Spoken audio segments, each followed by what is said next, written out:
एक बुजुर्ग हज के सफर पर गए थे।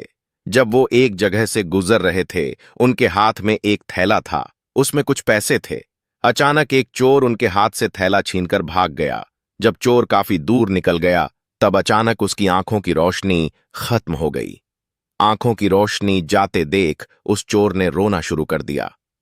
जब लोगों ने चोर से पूछा, भाई क्या हुआ, तो वो कहने लगा, मैंने एक आदमी का थैला छीना है। वह कोई बड़योद्धा, अल्लाह का करीबी बंदा लगता है। मेरी आंखों की रोशनी चली गई।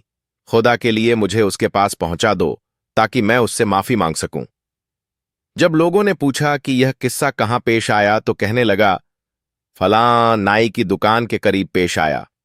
लोग उसको उस दुकान पर ले गए और नाई से पूछा कि इस तरह का कोई आदमी यहां से गुजरा है, आप उसे जानते हो? उसने कहा, मुझे उसका घर तो पता नहीं।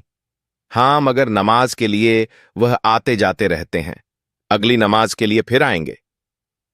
ये लोग इंतजार में बैठ गए। वह बुजुर्ग अपने वक्त पर तशरीफ लाए।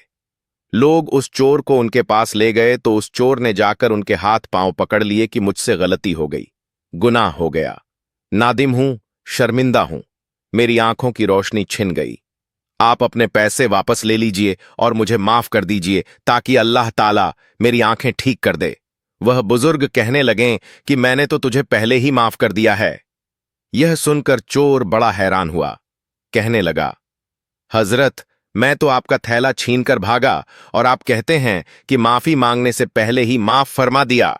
वह फरमाने लगे, हां, मेरे दिल में कोई बात आ गई थी। फरमाने लगे, मैंने एक हदीस पढ़ी जिसमें नबी अकरम ने फरमाया कि कयामत के दिन जब मेरी उम्मत का हिसाब पेश किया जाएगा, तो मैं उस वक्त तक मीजान के करीब रहूंगा जब तक मेरे आखिरी उम्मती का फैसला नहीं हो जाता। मेरे दिल में यह बात आई कि अगर मैंने इस चोर को माफ नहीं किया तो कयामत के दिन यह मुकदमा पेश होगा, और जितनी देर मेरे मुकदमे का फैसला होने में लगेगी, अल्लाह के नबी अलैहिस्सलाम को उतनी देर जन्नत से बाहर रहना पड़ेगा।